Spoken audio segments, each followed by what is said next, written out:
यह कहानी फ़कीर शम्स तबरेज़ और एक वेश्या की है जो ज़िंदगी की सबसे बड़ी बातों को बताती है जिससे जीवन में परिवर्तन निश्चित हो सकती है। इसलिए इस छोटी सी कहानी को अंत तक ज़रूर सुनें। एक बार फ़कीर शम्स तबरेज़ घूमते घूमते बगदाद गए। वहाँ के खलीफा को जब मालूम हुआ कि शम्स तबरेज़ बगदाद पहुँच चुके हैं तो बड़ी चिंता में पड़ गए और उन्होंने सोचा कि अगर वे यहाँ रहेंगे तो मेरी बड़ी बड़ी हस्तियाँ नहीं रहेगी। इसलिए एक कटोरे में दूध भरकर शम्स के पास भेजा दिया। शम्स ने उसमें एक तिनका डालकर लौटा दिया। दूध भरकर भेजने का मतलब था यहाँ के सभी लोग ज्ञानी हैं, यहाँ तुम्हारे ज्ञान की कोई आवश्यकता नहीं है। शम्स द्वारा तिनका डालकर लौटाने का मतलब था मैं इस बात को मानता हूँ, मैं आपसे सहमत हूँ, लेकिन मैं भी यहाँ एक तिनके की तरह रहकर उस ज्ञान से लाभान्वित होना चाहता हूँ। लेकिन परिस्थितिवश उन्हें एक वेश्या के घर ठहरना पड़ा। वेश्या बोली, तुम मेरे यहाँ रहोगे तो मेरा कौन सा काम करोगे? उन्होंने कहा, कोई भी एक काम कर दूंगा। वह वेश्या वहाँ के राजा के घर प्रतिदिन जाया करती थी और वहाँ नाच गान करके बादशाह का मनोरंजन किया करती थी। एक दिन बादशाह ने कहा, कल तुम्हें सिंह का स्वांग करना पड़ेगा। वह वहाँ से चली पर सिंह का स्वांग करना जानती नहीं थी, इसलिए बड़ी चिंता हो रही थी उस वेश्या को।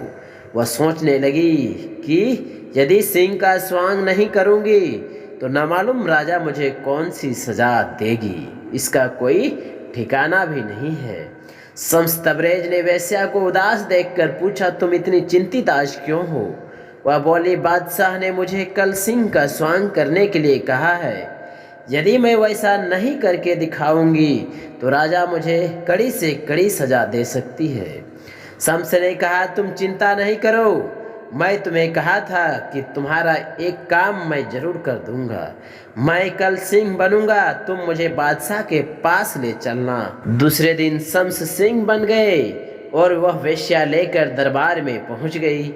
सभी लोग देखते हैं कि ठीक वह सिंह है, कोई पत्थर मार रहा है तो कोई छड़ी से पीट रहा है। बादशाह का लड़का भी आया और वह भी पीछे से छड़ी से पीटने लगा। उसके छड़ी से मारते ही सिंह ने उसे एक थप्पड़ लगा दिया। थप्पड़ मारते ही वह मर गया। वेश्या सिंह को लेकर चली आई। दरबार में तहलका मच गया।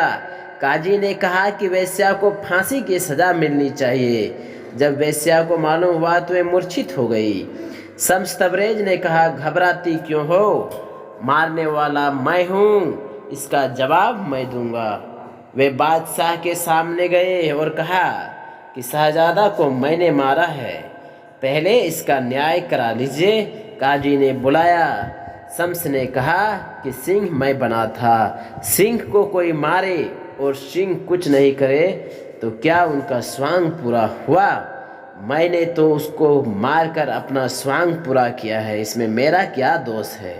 काजी ने कहा, बात यह ठीक है कह रहा है। तब यह तय हुआ, यह पहुँचे हुए फकीर है, इन्हीं से जीवित कराने की प्रार्थना की जाए। बादशाह ने कहा, अब कृपा पूर्वक इन्हें जीवित करने की कृपा करें। शम्स तबरेज़ ने कहा, ठीक है। उन्होंने लड़के को कहा, लड़के, खुदा के हुक्म से तुम जीवित हो जाओ। वह जीवित नहीं हुआ। फिर शम्स ने दोहराया कि मैं कहता हूँ खुदा के हुक्म से तुम जीवित हो जाओ। फिर भी वह लड़का जीवित नहीं हुआ। इस बार उन्होंने कहा, तुम मेरे हुक्म से जीवित हो जाओ। लड़का जीवित हो गया। जब लड़का जिंदा हो गया तब काजी सोचता है कि अब तो मेरी नौकरी चली जाएगी, अब मुझे कौन पूछेगा। वह बादशाह के निकट जाकर बोला कि इसने इस तरह का काम करके खुदा की तौहीनी की है और खुदा की तौहीनी करने वालों के लिए शरीयत कहती है कि उसके शरीर से खाल उतार लेनी चाहिए।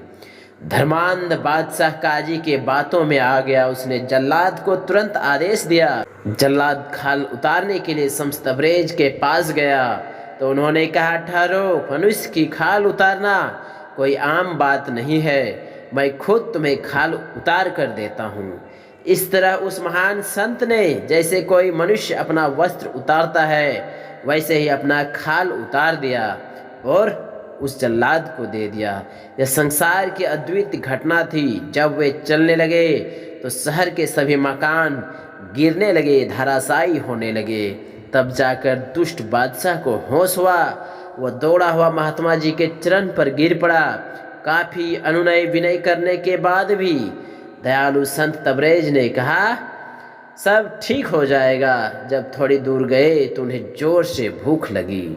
वह वहाँ के लोगों से खाना मांगना भी उचित नहीं समझा। उन्होंने सूर्य से कहा, देखो यहाँ के लोग तुम्हें शम्स कहते हैं और मेरा नाम भी शम्स है, इसलिए तुम मेरे मित्र हुए। अब तुम इतनी गर्मी करो कि मेरे शरीर का मांस पक जाए, जिसे खाकर मैं अपना भूख मिटाऊं। तभी इतनी गर्मी पड़ने लगी कि शरीर के मांस पक गया, जिसे खाकर शम्स ने अपनी भूख मिटाई।